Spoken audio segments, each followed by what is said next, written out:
the trends don't really help us do what we would like to do. Didn't say it was always going to be easy. Didn't say it was always going to be easy. No. I think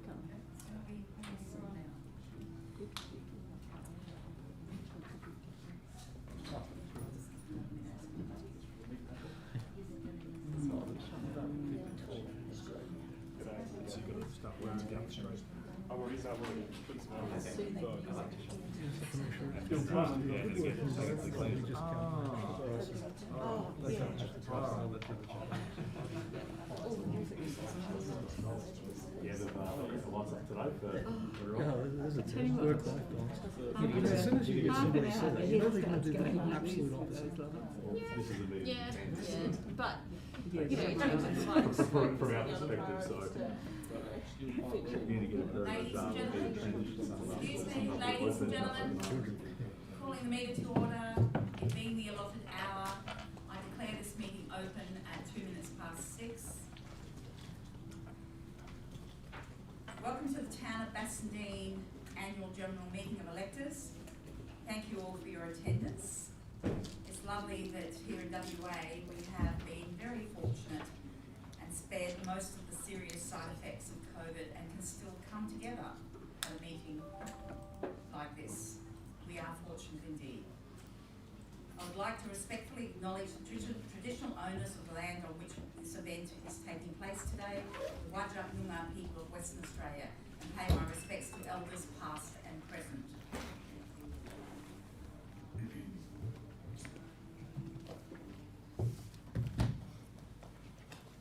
We don't have any apologies as far as I know. Mr. and Mrs. Dryer. Sorry. Mr. and Mrs. Dryer. Oh, Mr. and Mrs. Drive. It's noted.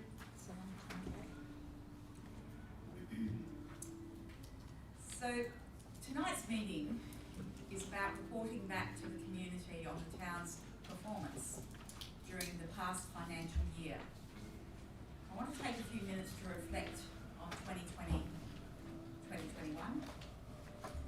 This meeting is just one of many opportunities for our community to engage with their local government.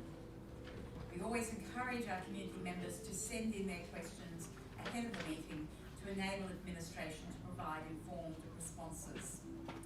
In the event a question is provided without notice and cannot be answered tonight in a fulsome manner, the administration will take that question on notice and responses will be provided in the minutes. To keep the conversation positive and productive, I ask that each of us gives those around us, our neighbours and friends, the respect and courtesy they deserve, as well as the elected representatives and staff who work hard on our behalf. Ultimately, our success as a community depends on how well we collaborate and work together. To commence, I'd like to introduce some key people who have assisted the town in moving forward. Firstly, my fellow councillors. So we have Councillor Wilding, Councillor Ames, Councillor Carter, Councillor McWilliam, Deputy Mayor McLennan, and Councillor Polifka. I would also like to recognise and thank the administration of the town of Bassendean and our officers. So we have Mr. White, who is the Director of Corporate Services, Mr. Luke Gibson, Director of Community Services, Mr. Phil Adams, Manager of Infrastructure, Mr. Cole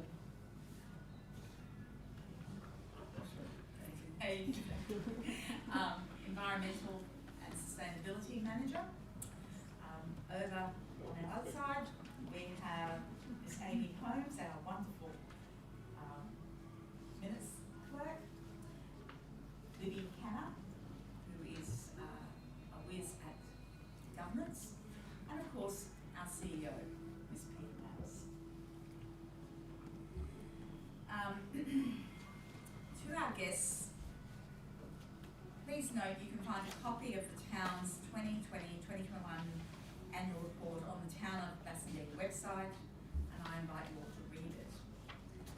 This evening we will undertake a few formalities, including the receipt of the annual report and followed by general business where members of the public are invited to ask questions from the floor. First, however, I'll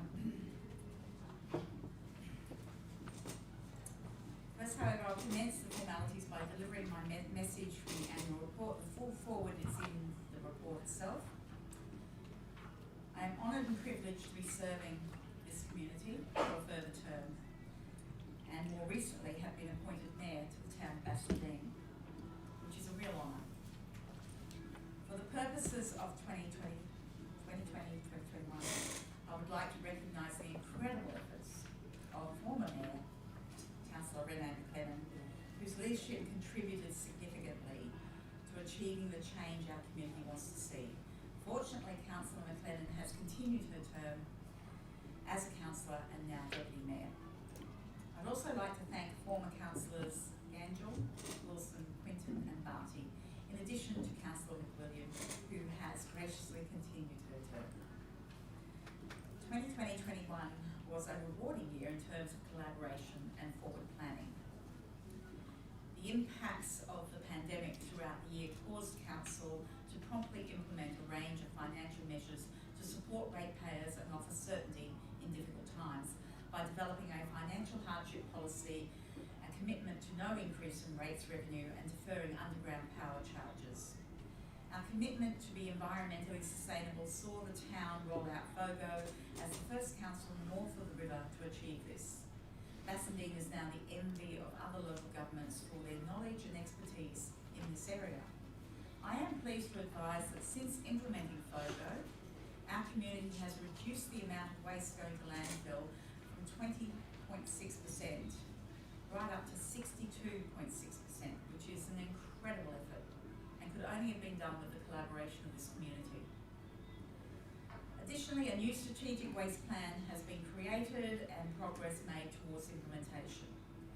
The creation of a new draft local planning strategy and scheme, as well as a new town centre master planning project, reflect careful consideration of future growth balanced against retention of green spaces and heritage. Despite the year being one of uncertainty, as a community we responded well.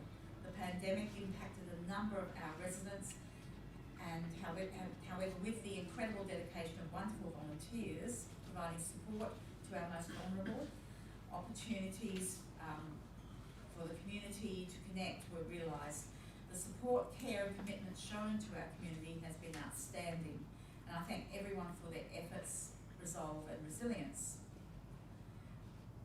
The town of Bassendean continues to remain focused on achieving the best possible outcomes for our community, and I look forward to working with our new council, who are extraordinary people, each and every one of them, and continuing the strong relationship with our community and our key partners to achieve a prosperous future. I'll now ask our town's Chief Executive Officer to provide an outline of the administration's efforts for the past financial year before asking the Director of Corporate Services to provide a financial overview. Thank you. Thank you, Madam Mayor. The town of Bassendean continued to demonstrate strong community leadership throughout the 2020-21 financial year.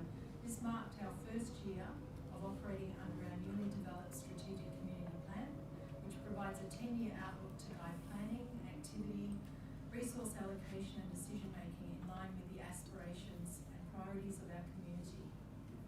The year demonstrated increasing effort and outcomes of cross-functional collaboration organisationally in order to deliver on Council's decisions and priorities. Our response to the pandemic was testament to this. The administration responded quickly to support the community and each other throughout this period. For some staff, this meant working remotely at times, whilst continuing the provision of services to our community. The extraordinary circumstances brought about by the pandemic enabled us to rethink the way we work, with flexible work practices now normalised for most of the administration. This new way of working was reinforced by an investment in information technology upgrades. Despite the challenges brought about by the pandemic, we continued our internal reform efforts in a range of areas, including asset management, financial management, ICT as mentioned, procurement, corporate planning and reporting. The year saw the town engage in significant planning for the long-term future of our community. This included developing a draft local planning strategy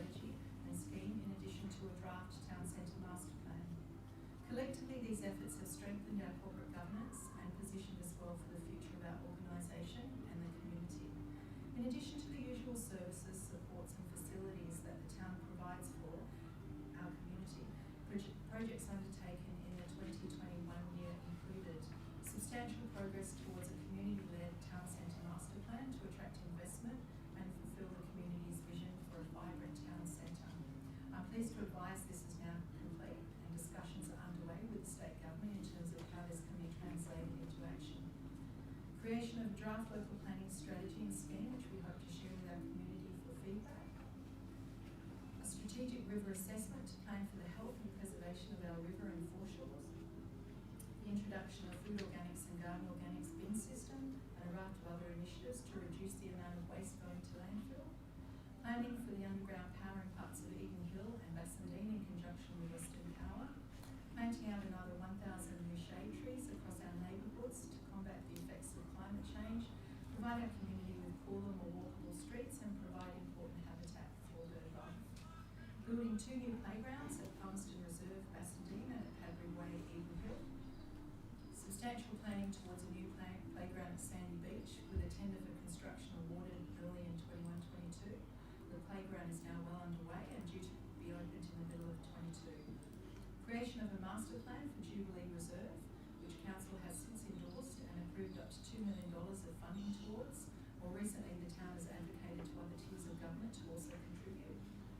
Construction of the Whitfield Safe Active Street to provide a safe alternative to transport other than car. Fit out of the newly constructed men's shed. Regeneration of Merrion Crescent Reserve to convert a sump into important wetlands to provide valuable habitat and improved amenity. A new green trail, blending park infrastructure and revegetation along our railway, and restoration of Mindaring wetlands.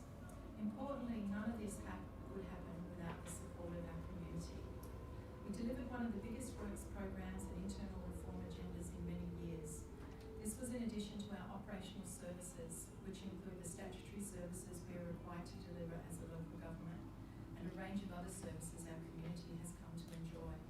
Looking back on a challenging year with a high volume of planned and unplanned activity, I'm very proud of what our organisation has achieved and would especially like to recognise every staff member for their contributions and all councillors for making this possible. Thank you. Thank you, Ms. Babs. And we'll go now to Mr. White, who will deliver a report on the financial overview. Thank you, Madam Mayor, and good evening, everyone.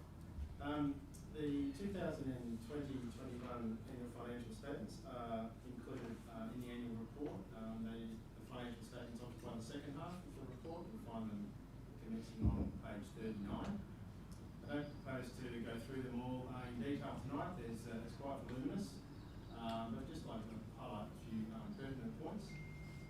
Following on from 2019-20, which was affected by the COVID-19 pandemic, the town showed an improved financial result in 2020-21, and that is despite council freezing rates revenue for the year.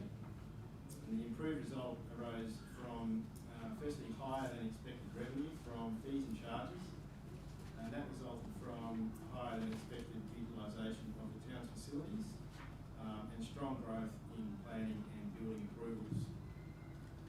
Continued focus on tightening expenditure across all heads, in particular materials and contracts, which reduced from $6.9 to $6.3 million, and keeping employee costs to the same level as the previous year, which means a reduction in employee costs in real terms.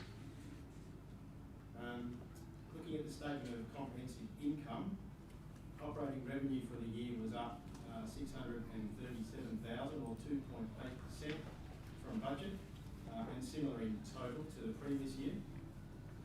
And operating expenses were below budget by $1.3 million or 4.9%, and were actually $433,000 lower than the previous year.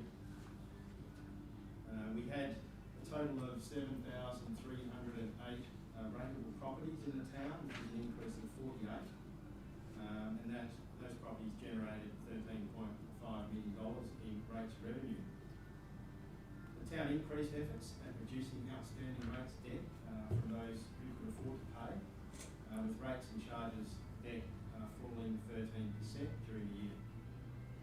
At the same time, the town continued to assist those experiencing genuine financial hardship, entering into payment agreements with 30 ratepayers. Looking at the statement of financial position, I just merely wish to mention that net assets fell by $740,000, and that was due to the recognition of impairment of some assets, including 1 Surrey Street and the Success Hill Jetty. As we all know, the accounts are audited by the Auditor General, and I'm pleased to advise that the town received an unqualified audit report for 2020-21. The independent auditor's opinion you'll find at the very back of the financial statements. The Auditor General did note that the asset sustainability ratio and the operating surplus ratio have been below Department of Local Government, Sport and Cultural Industry standard for the last 3 years. The town is aware that these ratios continue to fall short of the standards set by the department. The whole town approach is required to improve performance as measured by these ratios. That process has commenced with a full review of the town's asset management plans and significant progress on a range of other informing plans and strategies. The town's long-term financial plan will be redeveloped from the ground up to achieve improved integration with these informing strategies. Throughout this process, the town will continue to identify opportunities for capital renewal and replacement, exploring further sources of own source revenue, and continue to closely monitor and manage operating expenses. While both ratios are likely to remain below the department standard in the short to medium term, I'm confident they will trend upwards in the medium to long term. Like all small local governments, the town continues to face some financial challenges with the need to balance continued delivery of high quality services to the community with adequate provision for future generations. With continued attention to expenditure control and improved revenue from projected growth in the rate space and the introduction of differential rating in 2021-22, the town is well positioned to gradually strengthen its financial position over time. Thank you, Madam. Thank you very much, Mr. White. So now we move on to the part of the meeting, the receiving of the 2019-2020 annual report, financial statements and auditor's report. As mentioned previously, the annual report can be found on the town's website. Yeah, that's what I thought. Yeah, so there's a typo in here. It should be receiving the 2020-2021 annual report.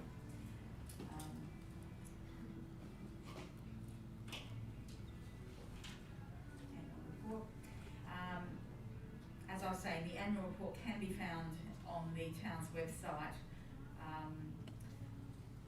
The officer's recommendation at item 6 is that the 2020-2021 annual report for the town of Bassendean be accepted. Do I have a mover? Can I ask questions? Questions are to be taken through No, general related business. to the annual report. Before you vote on it, Excuse me, Mr. Yates.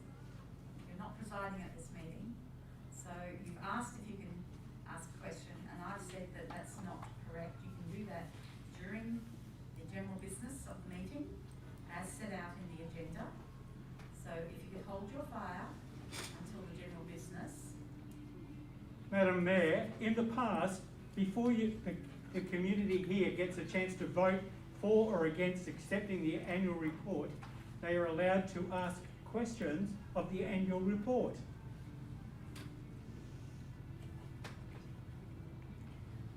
Receiving the annual report is, Okay, back in 2017, Mr. because Yates, the annual report Mr. Yates, failed. if you will allow people to answer when there's a question. Now, the CEO was talking and you've interrupted. Now, that sort of behaviour, I would appreciate if you, I will let you talk if you will let other people talk. This is the way people, civilised people behave. So hold your fire. I'll let this Mavs continue for a minute. it's the annual report period period is a moment in time. That moment in time has now passed.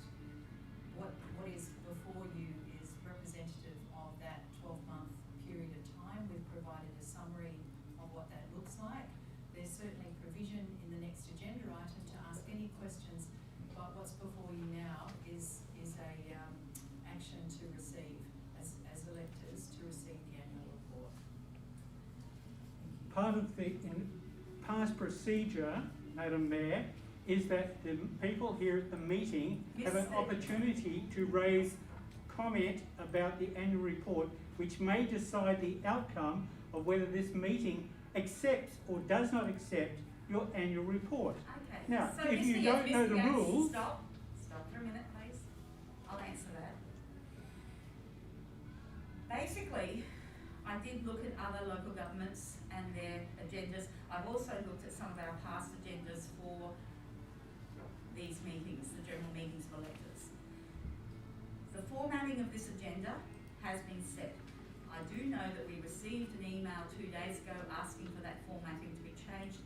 The timing of such requests is impossible to accommodate anyway.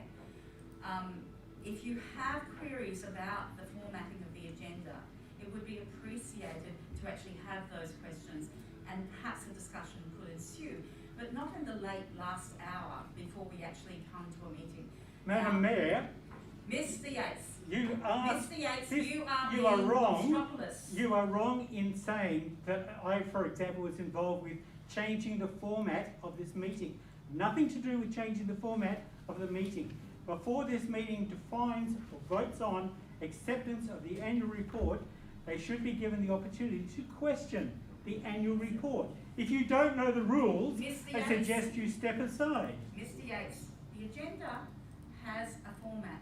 Yes, I am not changing the format. Mr. Yates, we are not taking your questions at this time. You are, then you're in breach. Mr. Yates, Madam Mayor. Mr. Yates, you are either going to sit down and be quiet or you're going to leave the room. Madam Mayor, I'm just warning you now, by doing what you are doing and not accepting questions related to the annual report, you actually are in breach of the Local Government Act. That's your your choice. opinion, Mr. Yates.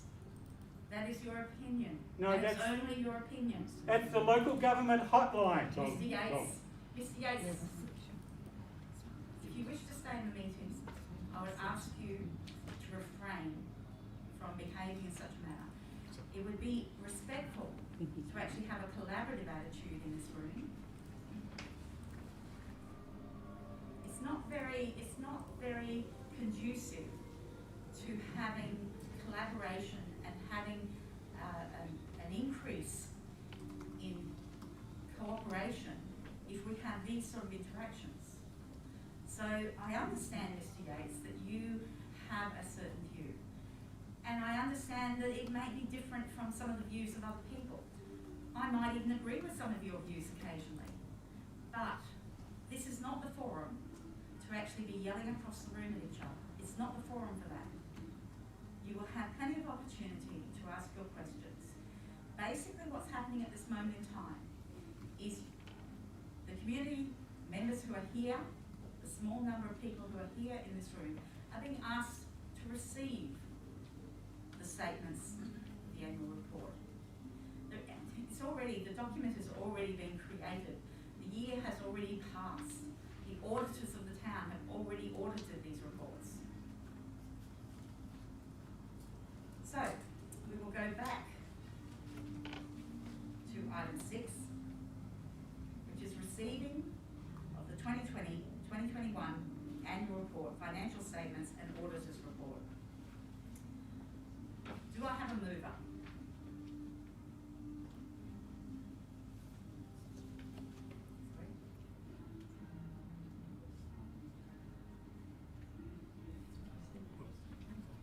Okay. So it's a procedural, if it's not received, we can move on to the next item, which is general business. So we have 15 minutes will be allocated for questions by members of the public unless the council by resolution decides otherwise. Each member of the public with a question is entitled to ask up to 2 questions before other members of the public will be invited to ask their questions. Please raise your hand and I will call you to the microphone. Please speak clearly into the microphone and state your name, address and question. If your question cannot be answered at this time, it will be taken on notice and an officer will respond as soon as possible. If a question has been received prior to the meeting and the person is not present at the meeting, the CEO will respond by email shortly thereafter. So, I'll open the floor. Thank you, Madam. Come to the microphone. Good evening. Firstly, I'm surprised that we are only allowed 15 minutes at a ratepayers meeting. Is that really correct, or is that just at normal meetings? As you know, Ms Brinkworth, that timeline can be extended by council at the end of the 15 minutes indefinitely. I know, but if they don't? It's in our meeting procedures. No, I'm just surprised. Anne Brinkworth, 19 Ida Street, Bassendean, sorry. Some of the questions are, may not mean much to others, but to me they do. None of them are COVID related, so I don't want those excuses like we keep getting from the government. The first, I'm sorry that Val Dreyer isn't here. For many years she's continued, and I'll keep continuing on her behalf now. Why haven't we got any signs relating to our meeting tonight? We always had electors' meeting signs out at least 4 weeks before. I have not seen one anywhere. In fact, the only signs I have seen in the last 12 months are Bushfire Act, dog registration and markets. So what has happened to all our other signs, and especially this one being very important? Thank you, Ms Brinkworth. First of all, I must correct myself. I actually said councillors vote. In a general meeting of electors, the electors vote to extend the time of the questions. So apologies for that. Right. Apparently I said councillors. You did actually. Yes, so sorry about What that. if they don't? So, no. Okay. People in the room can extend the question. Thank you. Okay. Getting back to your question about notices, Ms Dwyer did actually call me about that last week, and we spoke about it. There's a few things at play there.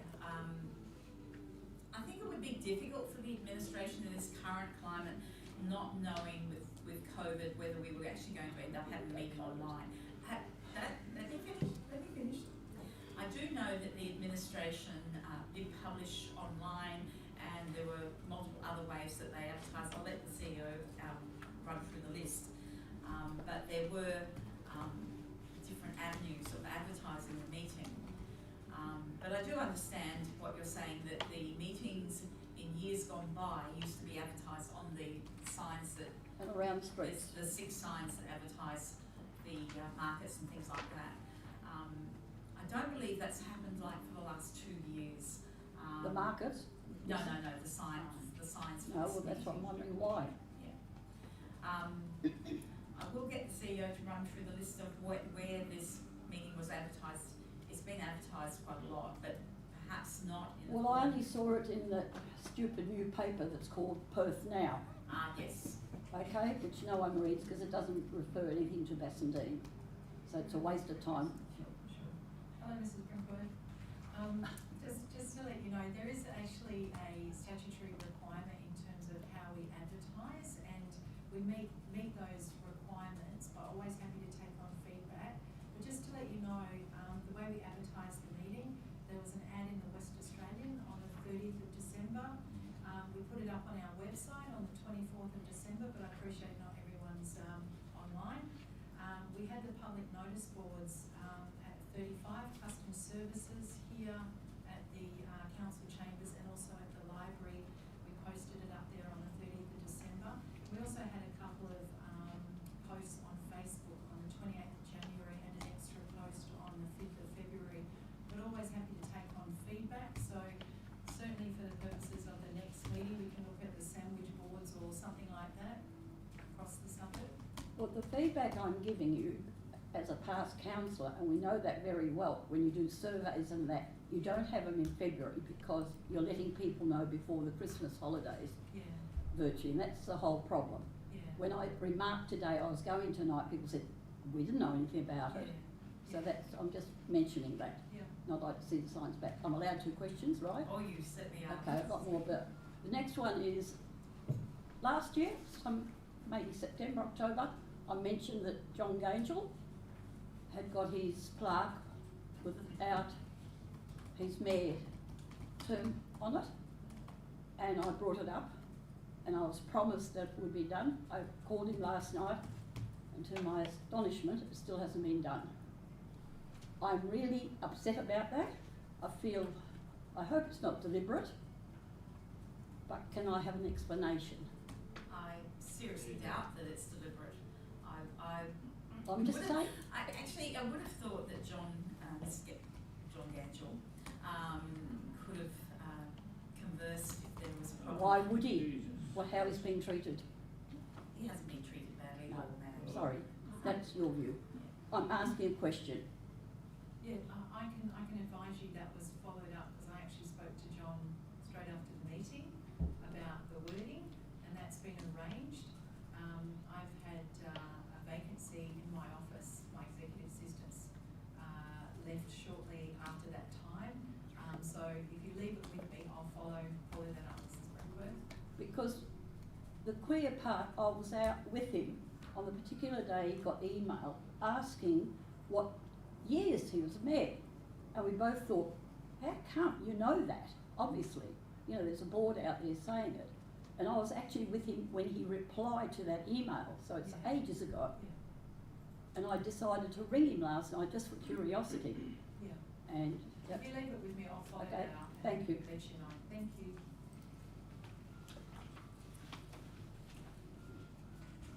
Yes, Mr. Busby, you come to the microphone, state your name and address, thank you. Bill Busby, Hague Street, Ashfield.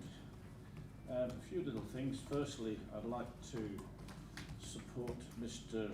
Yates and ask the Mayor to take away the word civilised, act in a civilised manner. I think we're all civilised in here, and I think we should all be respectful of each other rather than sort of some of those comments which will possibly descend. Anyway, I'll move on. Like Anne, I'm disappointed in what's happened with Mr. Gangel, so I'll just record that as well as my disappointment. It's in hand now, which is good. Now back to my little sports club. An email was sent a few weeks ago to Phil Adams. Can I ask Phil a question directly on that? With the maintenance and what's happening? Is that out of order or? Direct the question through the chair. You did through the chair. We send emails off to senior members and also some of the councillors, and we get an answer back, like with the taking down of the portraits and the regalia. Peter Mabbs answered back that the flags still go up outside but didn't refer to anything for inside.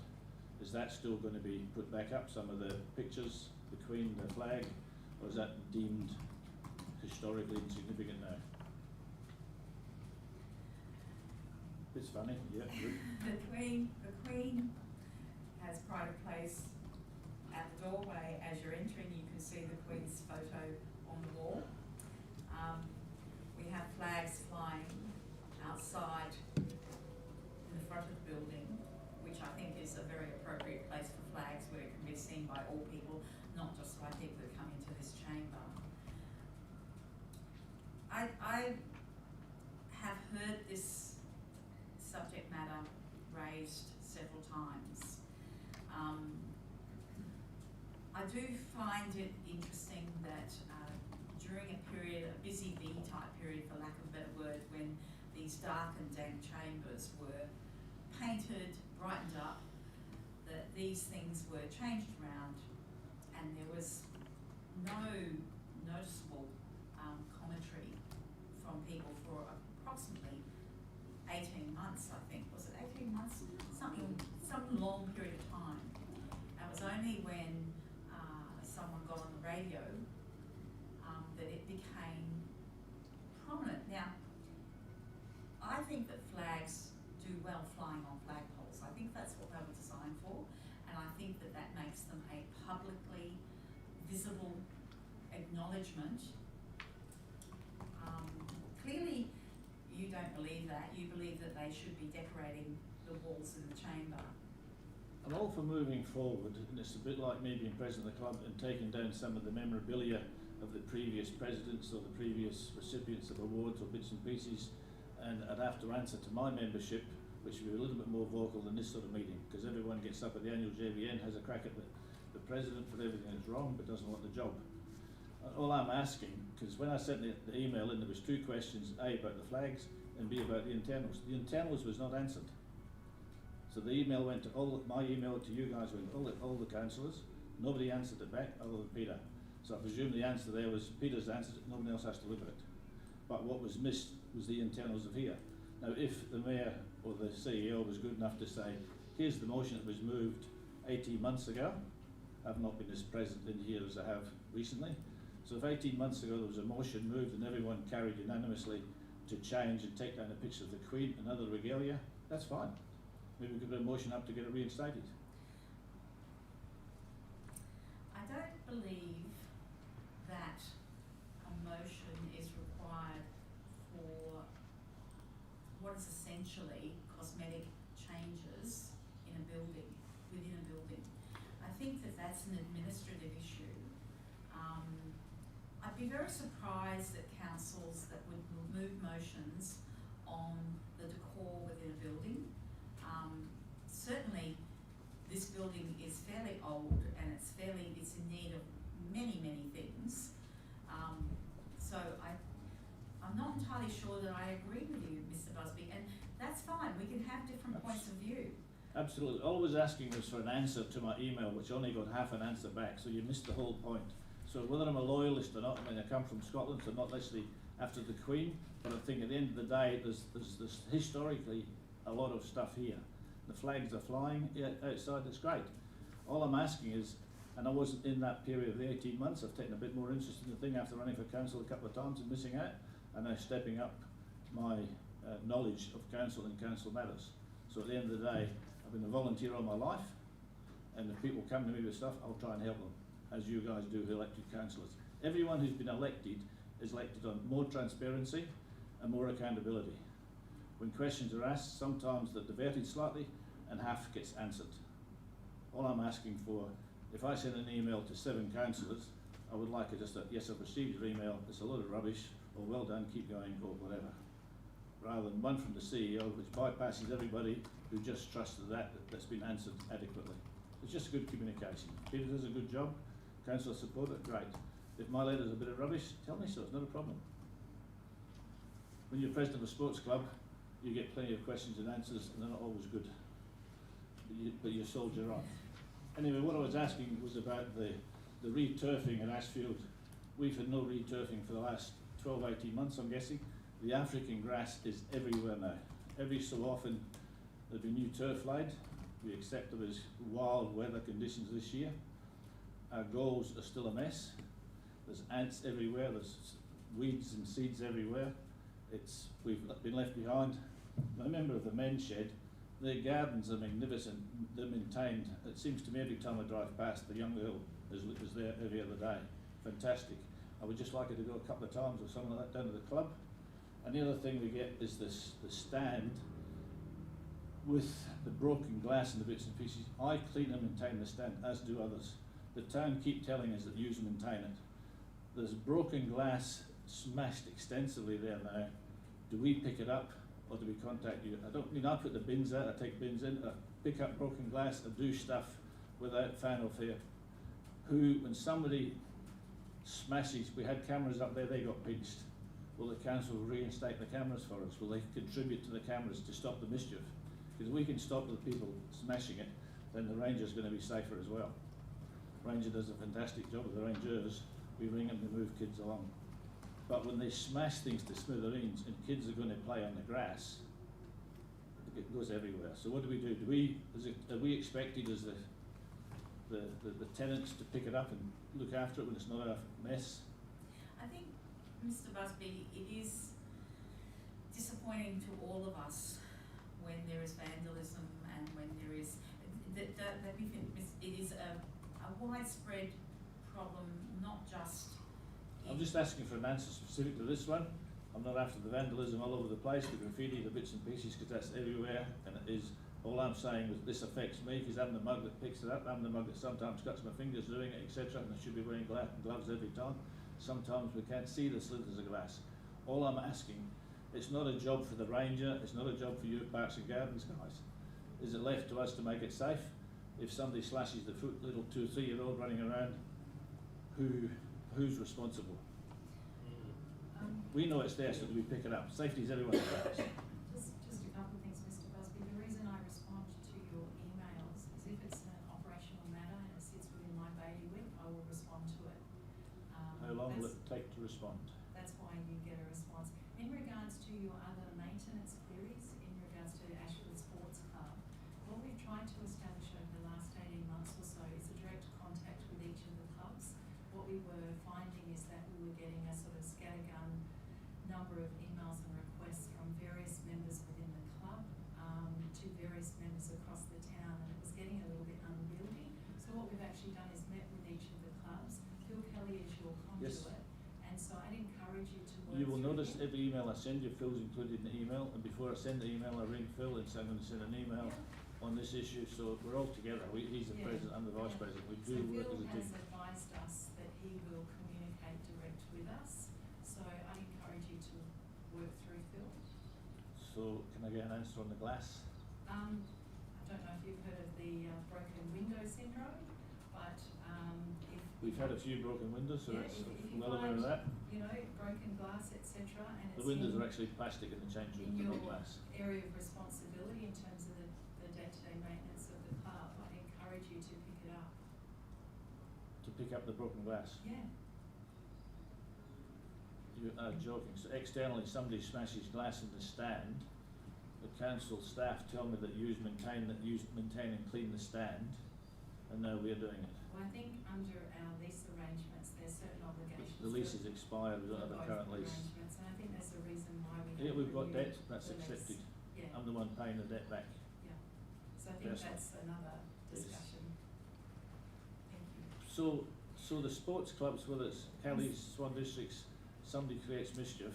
Mr. Busby, the CEO has actually responded.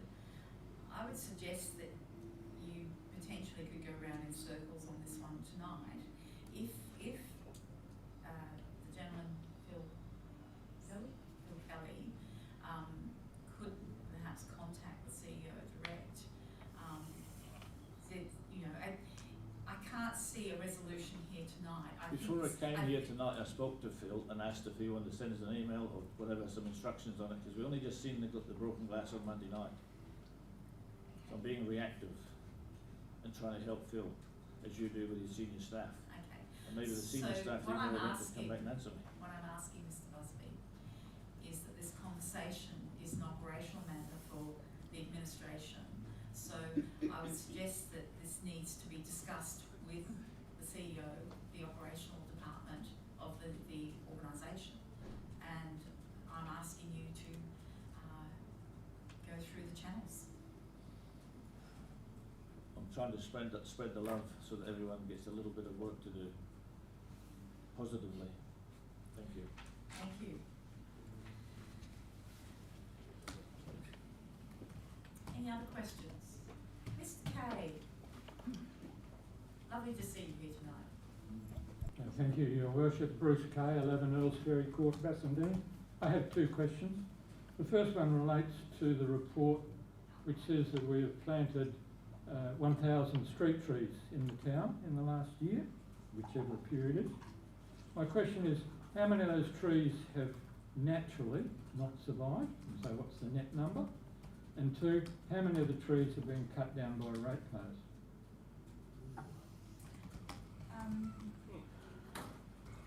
Mr. Adams. Sorry, wait up. Yeah, through you, Madam Mayor, I'll have to take those questions on notice. I'm unaware of any that have been cut down by ratepayers. I do know of a small percentage that that haven't taken for one reason or another. the percentage last year was about 5%, and our percentage this year is less, which is a really good record. The average across metropolitan areas can vary up to about 20%, and we're nowhere near those sort of figures.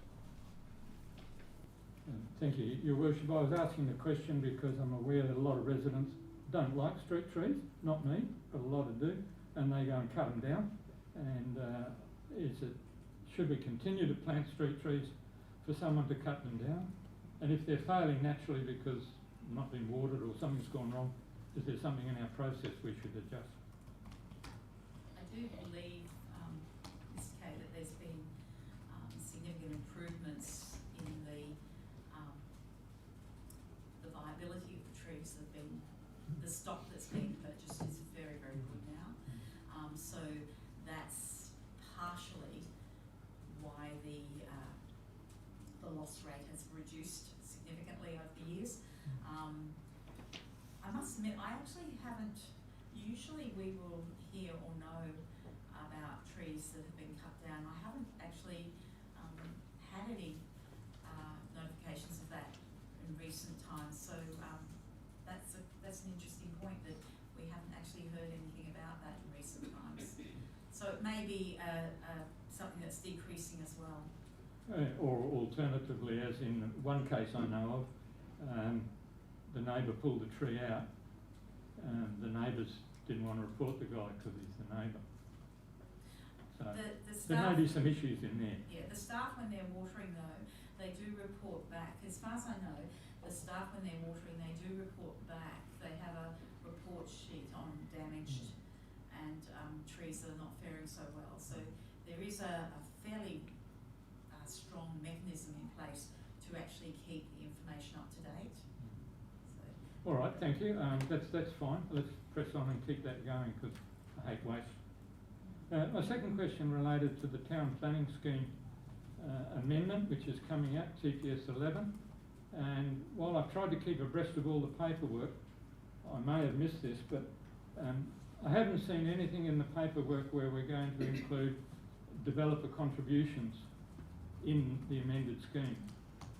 Now, if we're going to go the way of developer contributions, there's a whole lot of things associated with that, and we could always do it as an amendment to the scheme following, but is there any intention on council's part to introduce developer contributions to assist in growing the town? I will ask Mr. Gibson to respond, but just as a prelude to that, it's still a body of work that has moving parts, so it's not every detail is bedded down yet because there's still negotiations going on. So I will pass over to Mr. Gibson. Thank you, Madam Mayor. Development contribution plans are certainly a component of the planning system that the council could seek to access, but it would need to be very clear about which geographical area such a plan would apply to and what such a plan would be collecting for. It is certainly open to council to have one or a number of DCPs if that was deemed appropriate and or necessary. One location where it might be worth considering would be in the Bassendean Town Centre precinct. The town is going to be required to prepare a precinct structure plan for the Bassendean Town Centre. As part of considering that precinct structure plan, it would be appropriate to consider what infrastructure is required to support development in the precinct. Developer contributions are one way of funding that infrastructure. There's a number of other ways, and those other ways are also embedded into SPP 3.6. But it's certainly open to council to embed a development contribution plan into the precinct structure plan, and by virtue of that arrangement, collect money off developing landowners for the purpose of funding public infrastructure. So it's a long way of saying yes, possibly, as part of the precinct structure plan. Thank you. Well, Madam Mayor, back to you. The question I asked you was, has council considered developer contributions as part of our governing system. And perhaps Mr Gibson's right about the details. I know how much work they need. We have 3 kilometres of laneway in Bassendean. We're allowing people to butt onto them and use them for access, but they need to be built. And I know it's involved in building laneways, horrible things. But has council considered that? That's my question. Okay, formally, I would say no, but you've got 7 councillors around the table. We all have opinions. We all have conversations at times. Have we moved forward with anything formally? No, not as yet.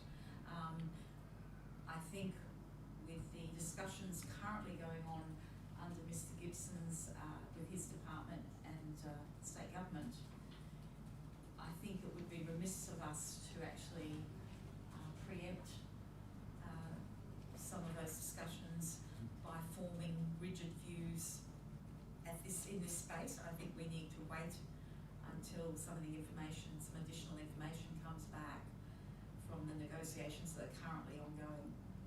Yeah, well, thank you, Your Worship. May I say, I wasn't talking about this to rush in and do something now, because I know how much work needs to be done for development contribution plans. It takes quite a while, and I certainly don't want to hold up the town planning scheme amendment because it is already 12 years too late. So please proceed with the amendment. Thank you, sir.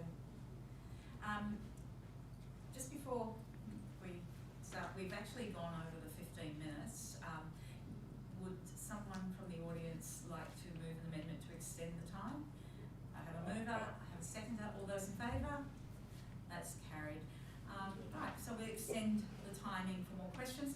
Mr Yates. Thank you, Madam Mayor. Please state your name and address, sir. Don Yates, 10 Thompson Road in Successville. As a follow-up to, you were talking about negotiations and aspects like that that you believe still need to be undertaken. What the Statutory Planning Committee has said twice since the last annual electors meeting is that, one, it's a priority to get this LPS 11 finalised, and they've clearly stated that part 2 of the LPS 11 is to be modified or amended, I should say, to align to what they require, and 2, part 1 of the LPS 11 is to be reviewed before it goes to Mr Rowan Miller for him to sign off. It no longer needs to go to the Statutory Planning Committee to be signed off so it can be advertised to the community. Now, it worries me, and the question is, when is the time frame that Mr Luke Gibson and this town is going to get to finalisation of LPS 11? Because even though Mr Gibson has said it needs to come back to the council, Mr Rowan Miller and the Statutory Planning Committee said, no, it does not. Thanks, Mr Yates. That work is already underway, and I'll hand over to Mr Gibson just to elaborate further on that. Thank you. Through you, Madam Mayor, the department has previously conveyed the view that they are not particularly worried whether or not it comes back to council. Staff have formed the view that it would be very appropriate for it to come back to council, given the last time council had any formal interaction with this matter was in November 2020. Given the passage of time and the significant changes to the document that have occurred since then, it is deemed appropriate that it comes back to council before it is actually put out to the community for public consultation. In terms of the underlying question about when that will be, that is not an answer we have. Obviously, it is at the discretion of a third party, being the gentleman from the department that Mr Yates quoted. Staff will certainly continue to advance this as a priority, but when the department will be satisfied is a decision for the department. It's my understanding when you read and discuss with Mr Rowan Miller of the WA Planning Commission, it really comes back to the town complying with what the Statutory Planning Committee has said are the direction that it needs to follow. And you would think after almost 2 years of this argy-bargy, where supposedly the town has been speaking with Mr. Yates, members is of the that a WAPC question? that this would actually reach some, point of resolution. The other thing which is Mr. concerning, Yates, you're asking a question, are you? yes, the other thing which is concerning, you say it needs to come back to the council for some sort of consideration. In November 2021, the town centre master plan was brought back to this council for approval. And part 3 of that particular item was the developers, for example, could front up to the town, go through the system, apply for an amendment of the existing local planning scheme 10. And then, once passed, goes to the WAPC and whatever. Now, developers and myself have been told that such a motion, if they went through the cost of that, Mr. 20, Yates, 30, could you get to 50,000 your dollars. question, please? The question is this council aware that this council does not appear to have the experience when it comes to planning and getting things passed? That's your opinion, Mr. Yates. No, it's not an opinion, it's a state of fact No, from Mr. people Yates. like the senior No, Mr. policy Yates. advisor You are to the stating minister. an opinion. If you don't understand what is happening on a planning perspective and what is being demonstrated Mr. both in Yates. October, November and now is the town is moribund with its developments. Mr. Yates, would you like to take a seat? You've had your 2 questions. Thank you. I didn't get any answers. Thank you. Thank you. Do we have any other questions? Mr. Busby? Have I used up my 2 questions already, or can I No, get some more? you may come back for 2 more. That's in Mr. Busby. favour. Just wandering around at the last election in the commercial area, a couple of things I noticed. There's a mountain of soil. Is that on private land or council land? There's some massive.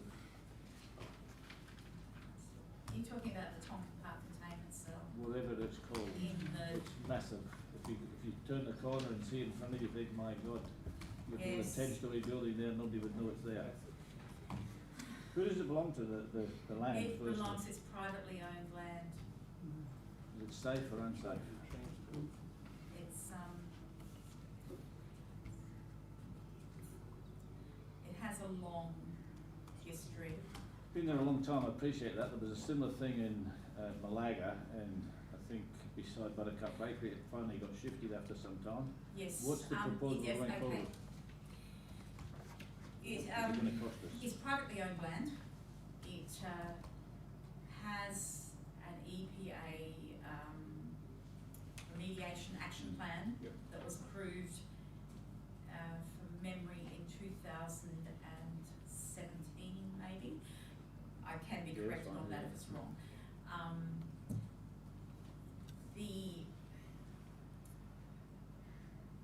A significant amount of what happens with that land rests with the state government because they've given approvals for the containment cell to exist in that location.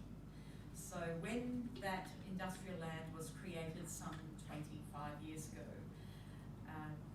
all the excess rubble was put into that containment cell, and that received state government approval. So council, as far as I know, over the years have agitated for action. That resulted in this remediation action plan being created and passed. So the private property owners had to create this plan, submit it to state government. It was approved. There are some criteria attached to that where testing has to be done periodically, submitted to the state government. There were hopes that some of the fill could be used for road base, which has not happened thus far. So council continues to liaise with state government counterparts. So on state this. government, or you said it's privately owned? It's privately owned, but the state government have approved a remediation action plan through the Environment EPA. So So who's they're- going to pay for it at the end of the day? That's part of the question. Is there's a big pile of rubbish there that belongs to somebody, and it's in the town of Bassendean, which is home by the Swan, and a lovely place with trees and greenery, and we've got a big black, not a hole, a big black mountain. I'll pass to Ms Mabs here.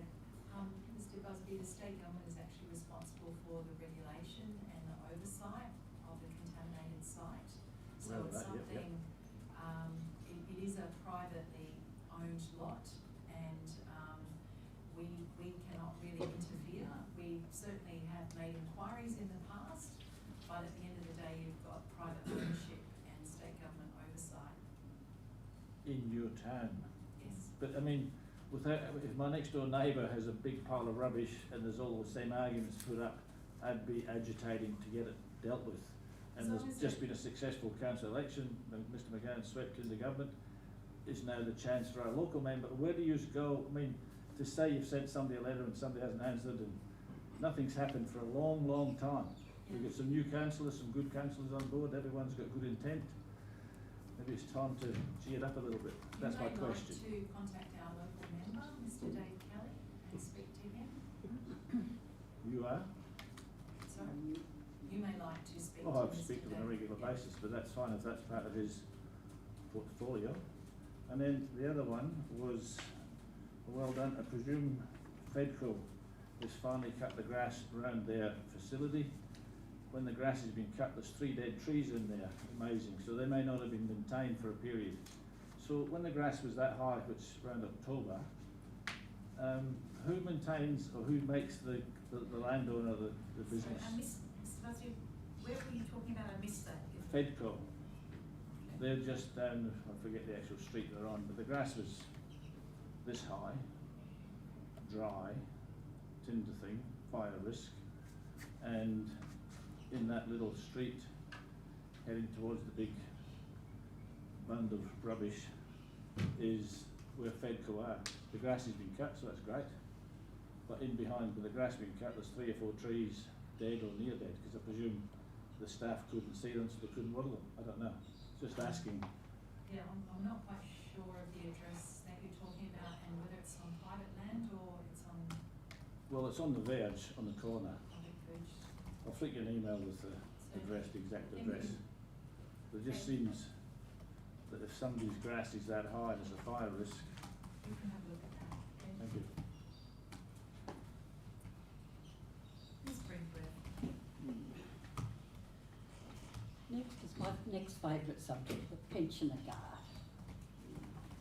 When was the title actually signed and by which mayor, please?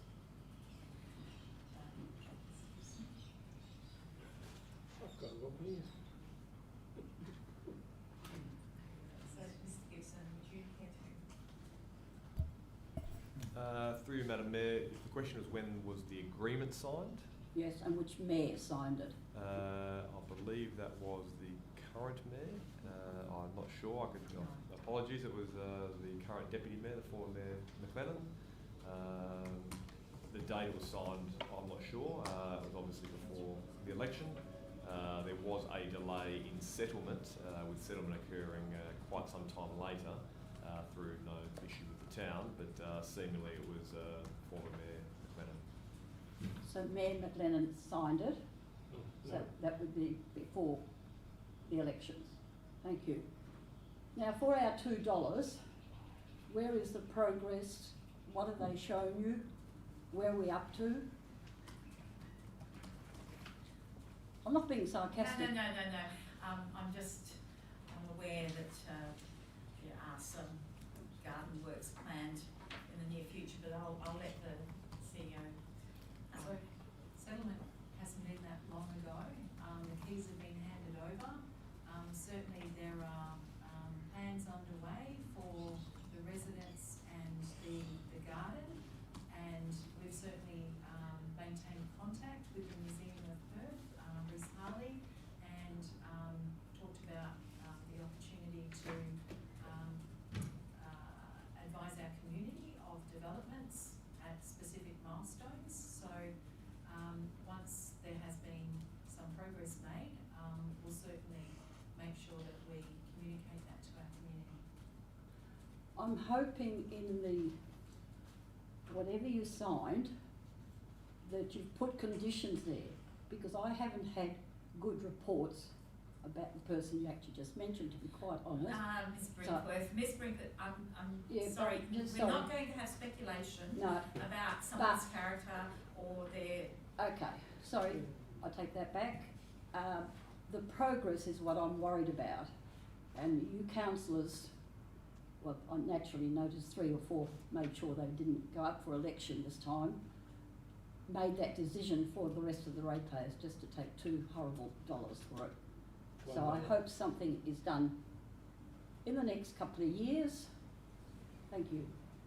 And talking about the FOGO bins, the red bins, I was surprised to say it's gone down, because if you like to go, maybe the ranger can listen to this, but, and I'm sure he knows, everyone is putting their rubbish, my own neighbours are, in the parks, wherever they can go, schools and bins, because their bins cannot take the rubbish they are accumulating. Okay. If they have children and babies and baby nappies, they cannot do it. Ms. Brinkworth, there's been very close monitoring of the contamination in bins, of you're mentioning public park bins. There's been very close monitoring of that, and if there is a problem, it's very minor in the greater scheme of things. Well, I can tell you now that the rate of contamination in the bins being collected on the verge is reducing considerably compared to when we first started. That is a very good sign.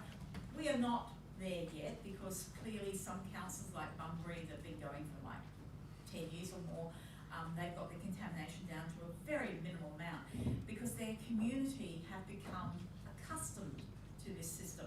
Now, this is a system that has been created by the state government, the Waste Authority. It will be rolled out right across the whole of the metropolitan area by 2025. So every council in the metropolitan area will be adopting this system by 2025. The fact that we are the first council on the north side of the river to adopt this was a bonus. We did this at a time when the greatest amount of grants were available. We did this at a time when everyone stopped doing anything because of COVID. It was a great period for our community to learn the process, because many of them were at home. There have been programs in schools, so children are teaching their parents.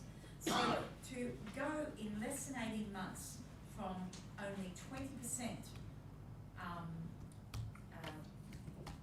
retrieved from landfill to 65%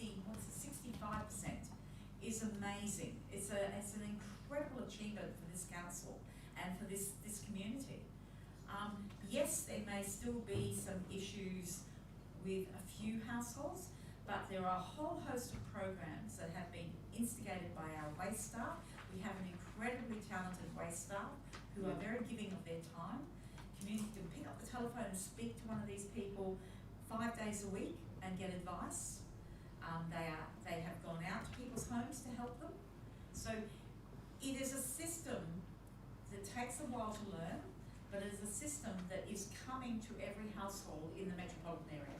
Look, I agree. I love it, to be quite honest.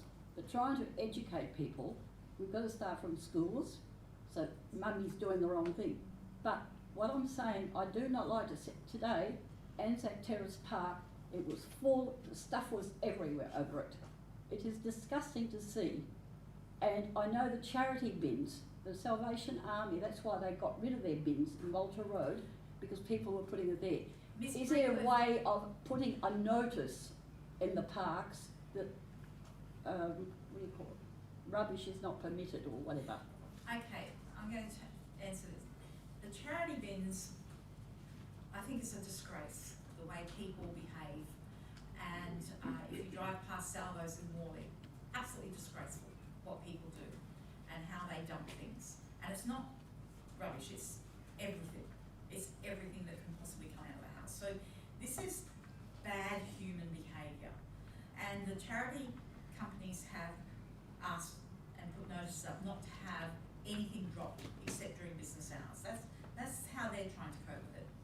In respect to overflowing bins in our reserves, there are sometimes events, there are people who don't perhaps are not as careful or as cautious as some of the rest of us. This is human nature. We would ask, and we do ask our staff when they're out and about to keep an eye out, but we'd also ask the community, if you see anything that is amiss, pick up the phone and tell the staff. Tell who? It is so difficult to get through to staff on a weekend. I'm telling you, trying to get a ranger on a weekend, it just goes onto this answering thing. And it is difficult. I've tried it, honestly. You know yourself, I had to ring you at 10 o'clock at night one night to get hold of somebody with a pro. And you remember that well. You have indeed Okay. rung me at 10 o'clock at night. Thank you. And it's been a lovely chat. Okay, we have again gone over the 15 minutes. If there are no other questions, we can close question time. Otherwise, we have to have a mover and a seconder to extend the question time. To extend. Yeah, I second that. Okay. So, anyone would like to ask a question? Oh, sorry, all those in favour? Gentleman in the corner.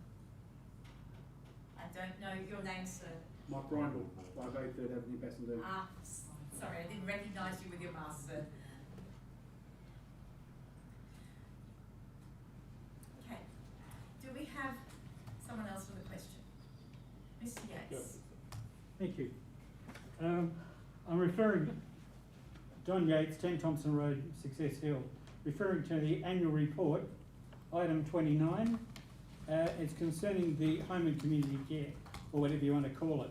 I note that it was shut down as part of a confidential motion, so the community really was not aware that the home and community care was being shut down.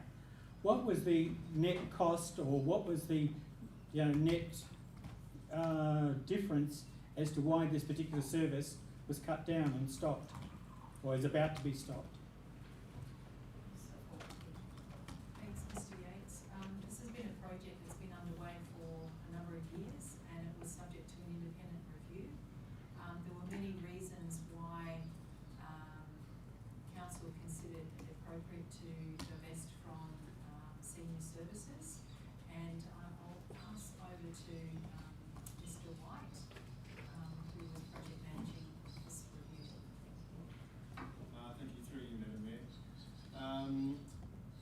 As the CEO mentioned, this project has been some time in the making. Before I commenced the town in June 2019, there was an external consultant who had a look at the business model and made some recommendations.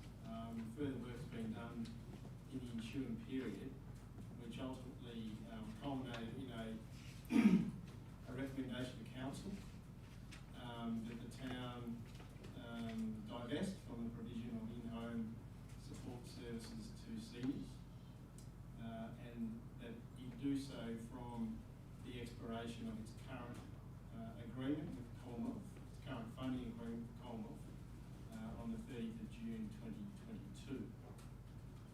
The matter was confidential for a range of reasons, including commercial in confidence material, but also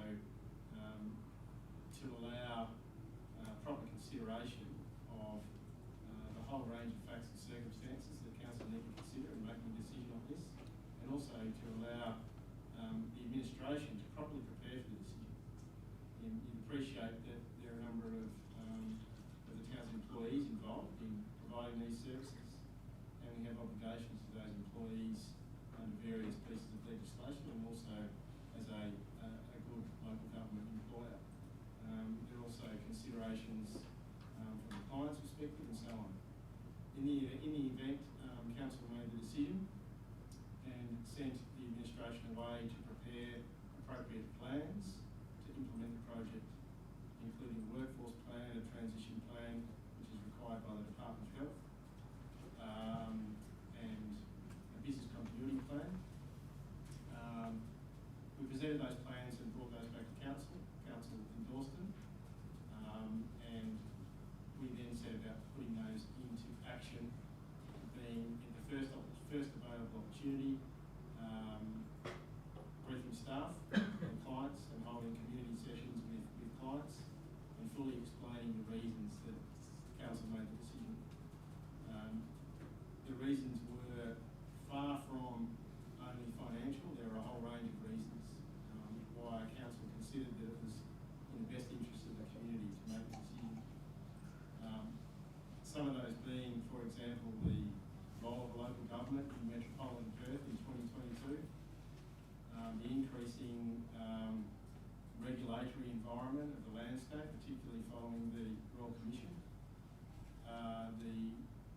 increasing obligations on the town's administration to meet those governance requirements. The difficulties that the town of Bassendean as a government employer faces in competing with large, well-resourced not-for-profits who specialise in the area, including tax advantages that we don't have, and so on. So there were a whole range of reasons why council decided to divest or cease providing in-home support to seniors. That's not to say that council is not providing for seniors in the community, and indeed we're currently working on a senior strategy to make sure that that we properly serve our seniors. And in actual fact, a key part of the recommendation in the decision is that our seniors will receive all of the same services that they currently do. They will receive them from a specialised care provider who exists to provide these services, not a local government who exists to provide a whole range of other statutory services and chooses to provide these services at the present time.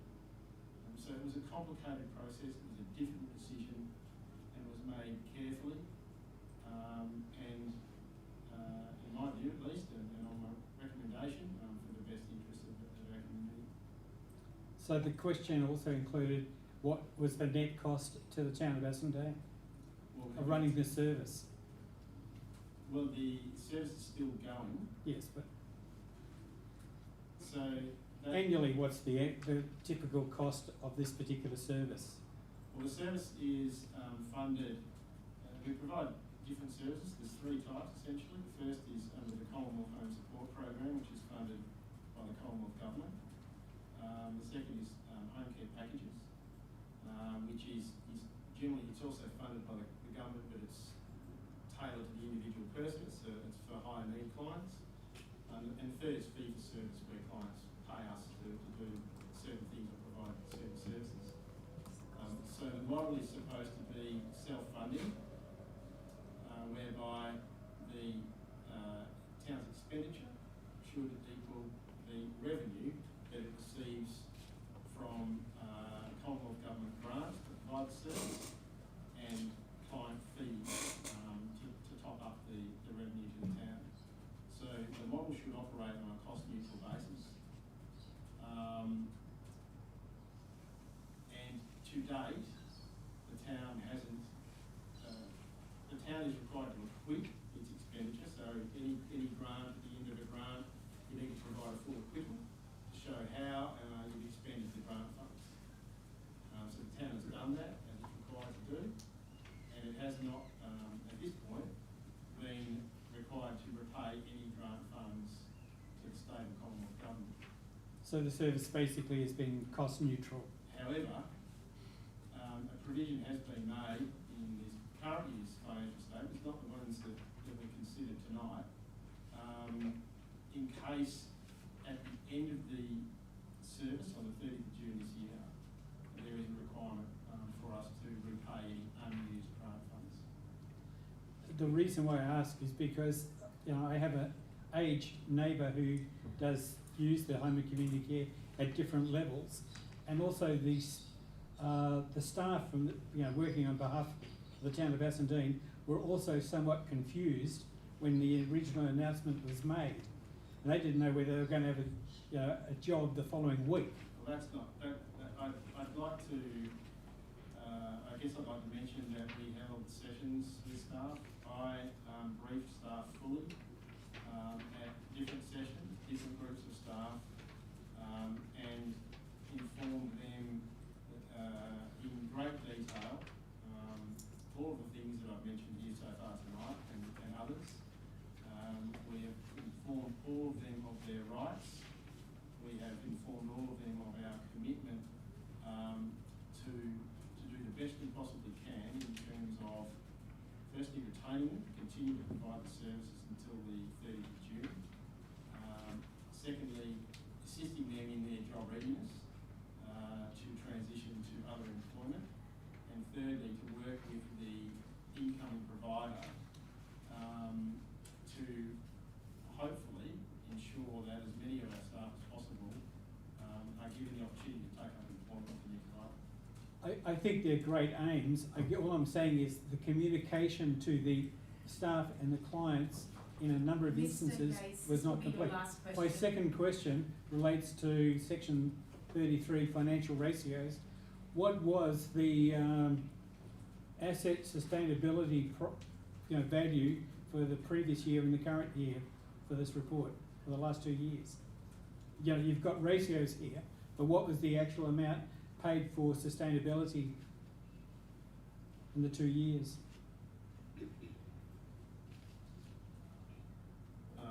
I need to take on notice. Thank you. Where it relates is back to Thank you, one's Mr. own Yates, street. you've had your 2 questions. Oh. Thank you. Thank you. Very rapid. Ms. Brinkworth. Sorry. Just on that, as a client, I'm also very concerned. I come and listen to the things and it all sounds great, but we all know the anything to do with age at the moment, Commonwealth is hopeless. I do believe the Commonwealth is picking the new owners. Through you, Madam Mayor, the Federal Department of Health will... So why isn't it state? Because it's federal funding. Okay. So Um, state don't give anything. No, it transitioned from state funding a few years ago to the Commonwealth or federal. We have, as part of our transition out plan, provided, I guess, extensive information about the values, the town's values, and its service, and the types of things we would like to see in a new provider to try and ensure that it is closely aligned with the service that the town is providing. The thing that's worrying me, because I've been attached to some of these support people, they are the most wonderful people out. Some have, like me, I have never applied for a job. My jobs were always offered to me. They wouldn't have a clue how to apply for a job. Will there be assistance for them? Especially the ones with language problems. Through you, Madam Mayor, yes, we've actually just recently The released... town will do that. Absolutely, and Oh, we're lovely. in discussions with somebody right now to come in and provide that service to our staff. We'll also work with the new provider to try and work out a bit of a streamlined approach, because I think it's fair to say for our care support workers there is great demand for them. We have absolutely fantastic care support workers, and there is strong demand for them, and I think the incoming provider will realise, as well as we do, the importance of maintaining consistency in the care work for the client, which is often the most important thing for the client. Thank you. Okay. I believe the CEO has said we've gone 15 minutes again That's all right. already. Got the rest of our life. So, mover and a seconder. Mr. Yates, Mr. Busby, all those in favour? The rest of our life. Okay. Fran, Freeland. Frankfield and River Street. I'm just wondering what's going to happen to Hyde Retirement Village. Is that coming under the new providers or not? Hyde Retirement Village is not part of the divestment program at all. That So, seems to be good news. Sorry? That seems to be good news. Oh, yes, yeah. Yep. Can I make a statement now that I'm up on my feet? You may, Fran. I'm going back, Mr. Busby, about flags. The other night on TV, we saw the Russian President Putin, French President Macron, at the ends of a massive marble table. But behind them were flags of both countries, I presume. And I feel that we need, being a passionate Western Australian and a long-term resident of Bassendean, would be nice to see the Bassendean flag and the Western Australia flag Yeah. back up. Yeah. Thank you. Well done. Thank you. Mr. Busby. Just a quick one.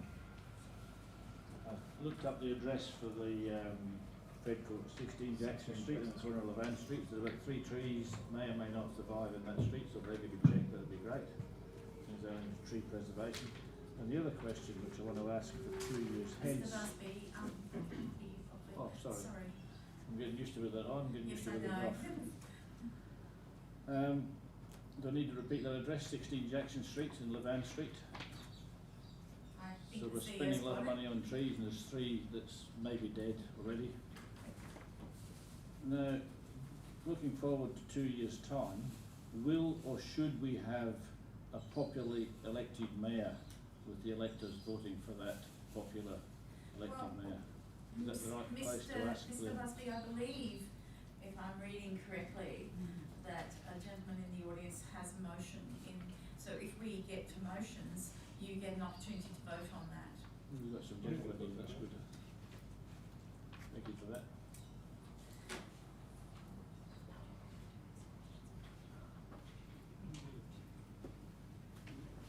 Just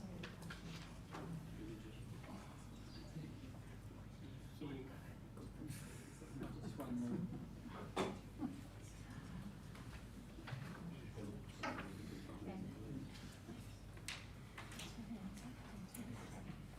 Question. This will be your last question, Mr. Yates. Thank you, Madam Mayor. Don Yates, 10 Thompson Road, Success Hill. Does the council here know when the new C-Class trains are going to be seen at the Ashfield, Bassendean and Success Hill stations? Do you know when that's happening? And also, what length platform those trains will need if they plan to stop here? Well, Mr. Yates, I believe that that would be a state government announcement, surely. It relates back to the questions asked. Mr. Yates, shall I curtail your rhetoric and ask one of the staff if they can answer that question? Through you, Madam Mayor, I don't have that information on hand, but can certainly find out from the state government authorities in charge. Thank you, Mr. Yates. You may take your seat. Well, it Mr. relates Yates, back Mr. to Yates, you the have had development your control. Mr. Yates, sit down, please. Thank you. You have had your question, please. Enjoy the trains when they come through, and don't stop. Mr. Yates, if you're not careful, I will close the meeting and you can wait outside until you've decided to become more civilised in your responses. Okay. We do have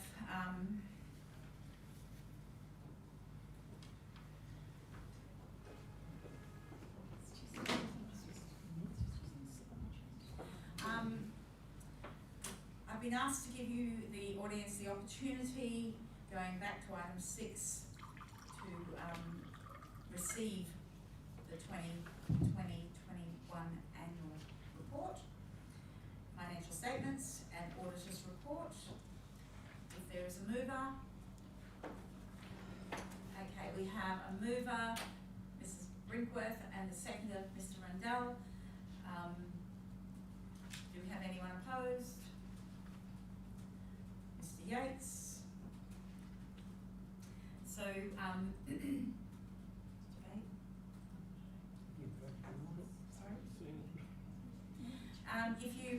Would you wish, as the mover, Ms. Brinkworth, would you like to make any comments or debate this? As a former councillor, I'm sure you would. Look, I get the reason why some people don't want to accept it, and many years ago I was a bit like that. But there's no purpose in it. A council cannot function if it's not. So, okay. Thank you. Seconder? Yeah, I'd just Mr. like to say, Rundell? look, I agree with Mr. Yates that he had the right to have a say in question the experts of the report. At the end of the day, though, it is an administrative process. It is the annual report. It's what the town council is telling us is what they've done. There's nothing much more you can do about it, so it might as well be passed. Thank you, sir. Mr. Yates? Thank you.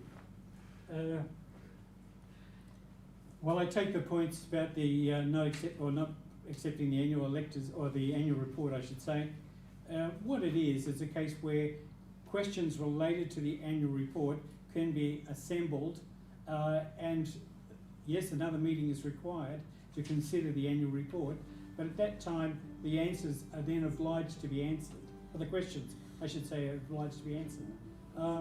When we're not sure how much money goes into sustainability, and then we give away, one Slurry Street for $1, that just suggests that we don't know the left hand from the right hand.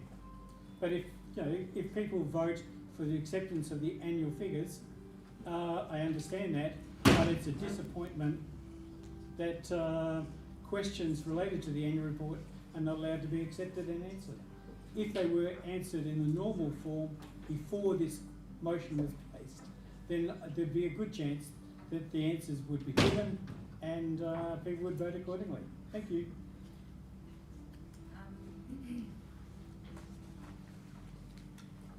Any other speakers for the motion?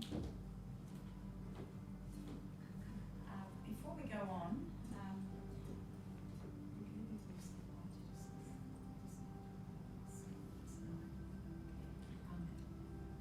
the annual report does not have to come back if it's not accepted. The offer is there for the electors to receive it. If they don't wish to receive it, we'll move on. So, Ms. Brinkworth, you have right of closing argument if you like. I don't think I've got anything to add. Thank you. So I'll put that to a vote. The officer's recommendation is that the 2020-21 annual report for the town of Bassendean be accepted. All those in favour?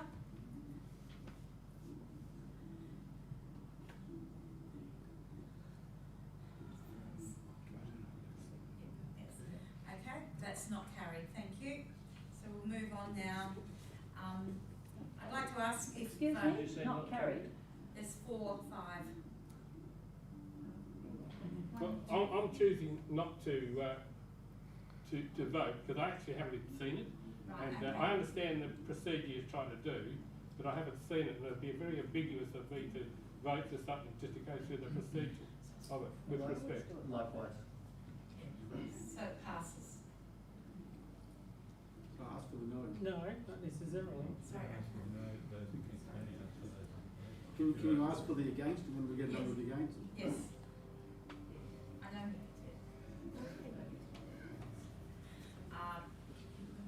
It's not required?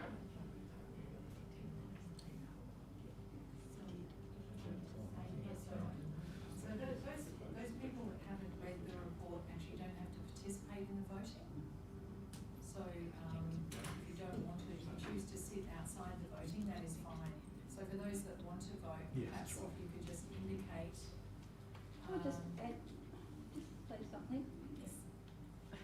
Just quickly, I remember this coming up as a councillor, and the thing was told to me that you don't have to have read it really. No, we don't. We were just Yes, discussing because that. you're accepting that, and Yes. that kind of makes sense. Yes, yes. We were And, just and I know discussing. exactly what you mean, but it was explained to me, and I remember it was John Cox who really got it into me. So, Thank yeah. you, Mrs. Brinkworth. Okay. Now, at this point in stage, I know that there are 3 motions that have been sent through by email, and I'd like to know if you're at the stage where you'd like to present your motions. Move. I can read them out if you like. Okay. So we'll move on to item 7.2, which is motions, and I will read out the motions, and then we will ask for a mover and a seconder. Just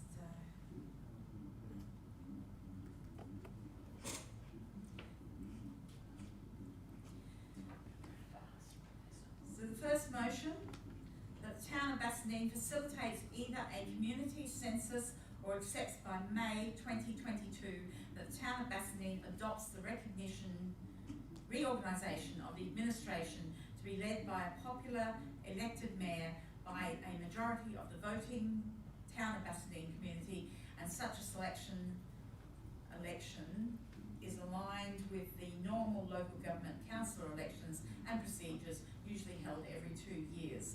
Do we have a mover? Mr. Yates, a seconder? Mr. Rendell? have, just put it to the vote. All those in favour? Question, Yes. isn't the Minister, Local Government Minister John Kerry looking into this at the moment? Yes. Yes. So I think it's premature, but so that's We'll all why. be dead before that gets anywhere. Sorry? We'll all be dead before that gets anywhere. Can I speak in favour of the motion? Here you go. Yes, well, yes. Yeah. I reserve my Just right. taking on your point that any motion that we pass here is as an advisory type of approach to the council anyway. Yes. So we're just suggesting to the council, we would like you to go out and look into this matter a little bit more, and then over the next year or so, we investigate and find out what the solutions possibly are. Oh, well said.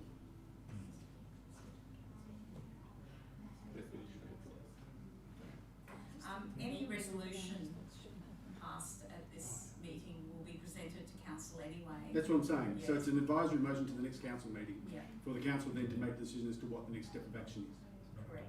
It's not binding on the council. Okay, so all those, shall I put this, all those in favour? That's carried. Okay. So we'll move on to the second motion.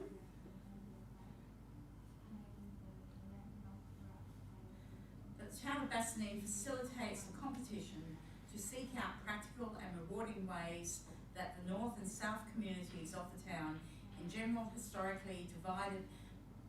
historically divided by the Heritage Midland Rail Line are brought together socially and economically, and such a competition is conducted regularly as part of the town's annual budget finalisations. We have a mover, Mr. Yates, seconder. I'm happy to second that. It's a practical thing. Okay, so I'll put that to the vote. All those in favour? 5. That's carried. Okay. Sorry, I'll just get to the third one.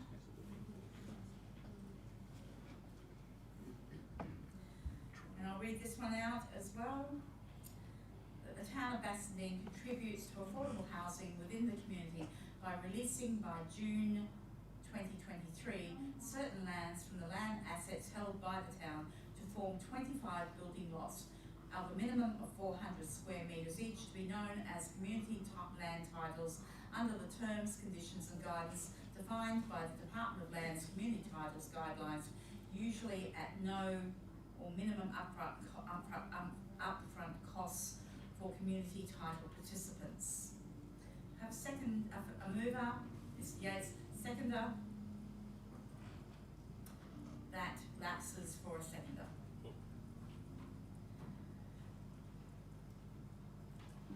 I'll second it. Yes, sir.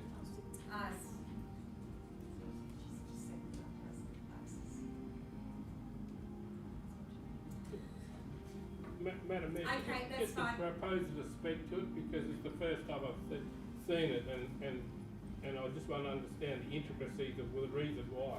Certainly. It's been put So, forward. first of all, the mover has the opportunity to speak to it. Thank you, Madam Mayor. Don Yates, 10 Thompson Road, Success Hill. Worldwide, there is a move towards community land titles as a way of helping people get into affordable housing. And what it is, it's really communities or towns make land available, and the person funds their own home. It's built, and then if it's sold in the future, there is a formula for dividing the profits between the people who own the land originally and the land of the people who built the home.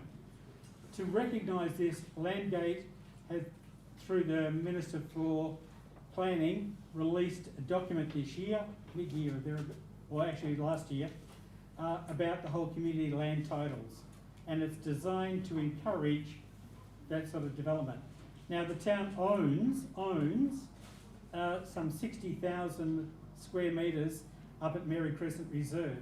And by saying 25 blocks at 400 square metres a block, I'm talking there about basically about 17% of the land area at Mary Crescent Reserve could be used for community land titles. But there is also a list of other land titles that the town owns. So there could be a couple of blocks here and a couple of blocks there. They don't all have to be in one assembled area.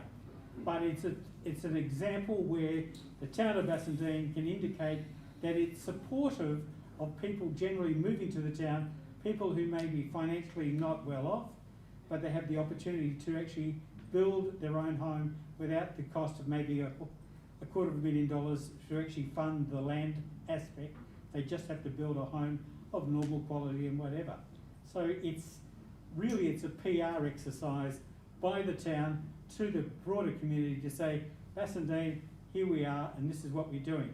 Around about 20 years ago, various areas like Bruce Rock and Calaveran gave away 3 blocks of land, again to encourage interest in their area. And this community land titles is similar, and it's been identified by Landgate, and all the ins and outs and the rules and all the rest of it are all sitting there in a Landgate document. Thank you. Okay. Seconder wishes to speak? No? Anyone against? Mr. Rendell? Yeah, one of the major flaws with this arrangement is that the land still has to be developed by someone. The cost of developing those 20 or 30 blocks is still $25,000 to $30,000 per block, and that's a cost that the council will need to bear in order to develop those lands. And I don't believe it's in the role of the council to develop those lands. It's a state government responsibility. Thank you. Anyone else speaking for or against? Just as a final comment, if I may. You may, if you come to the Thank you. microphone, sir. The point you make about the cost of the land, of the cost, right? That type of contingency can be built into whatever the land title arrangements are under the community land titles, and the town would get refunded whatever that sort of development cost might be. That's what's in the formula developed by Landgate. So it's just I guess another facility, another way, and the time frame on this particular motion is at least something like 18 months to look at all the ins and outs, to look at what would be required as to whether it's feasible or not feasible. But the town, I take your point, would not be, at the end of the day, missing out in the net value. They would get refunded for that development cost and any surveying costs that went with it, and roads possibly. Thank you, Mr. Yates. Okay. So, put it to vote. All those in favour? I need to look at it. That fails. Thank you. So it's not passed. Okay, that brings us to the end of our meeting. Thank everyone for coming, and I call this meeting closed at 7:45 p.m.